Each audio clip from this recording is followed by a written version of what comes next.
देखिए question number 28 में हमें सिंपली क्या बोला जा रहा है। तो क्वेश्चन नंबर 28 जो है, एंटिटी सी जो है वह एग्री करी है with the factoring company to enter to date the factoring arrangement under the terms of arrangement.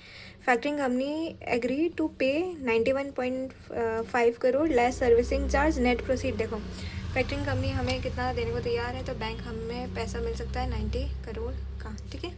And the customer will be instructed to pay the amount own to a bank of the factory and a guarantee of factoring company under which it will reimburse credit losses. ये guarantee दे रही है कि ये reimburse करेगी, कितना कर सकती है, credit losses of 5 crore over the expected credit losses of 5 crore. The guarantee की एस्टिमेटेड फेयर वैल्यू इतना है। इसमें हमें एक और चीज़ दे रखी होगी, इसका कैरिंग अमाउंट कितना है, ये रहा। रिसीवेबल कितना है, फेस वैल्यू इतना है, कैरिंग अमाउंट कितना है 95।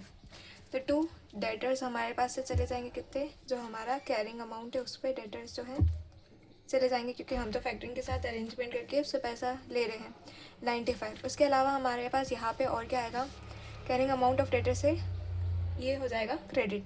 उसके बाद अभी भी हमारे पास क्या है, कंटिन्यूइंग इन्वॉल्वमेंट है।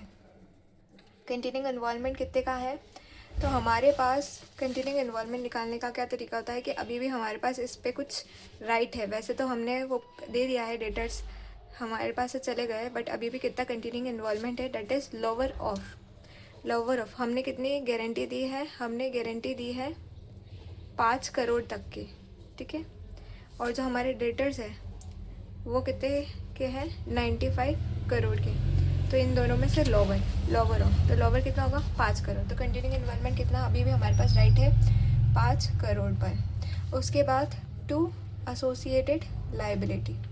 एसोसिएटेड लायबिलिटी कितनी है, हमने अभी भी हम ऊपर वो है लायबिलिटी चढ़ी हुई है, तो हमारी अनअर्न इनकम। अब यहाँ पे जो फेयर वैल्यू है ऑफ गारंटी, उसके अलावा जो गारंटी है, तो फेयर वैल्यू ऑफ गारंटी हमें क्वेश्चन में गिवन है कितना है, डेट इज़ 0.0 करोड़ और गारंटी का कितना है 5। तो इतना हमारे पास ये जो है ये हमारी अनअर्न इनकम है, इस वजह से ये लाइबिलिटी का पार्ट बनेगी, फेयर वैल्यू ऑफ गारंटी और इतना गारंटी। तो एसोसिएटेड लाइबिलिटी कितनी होगी 5.5।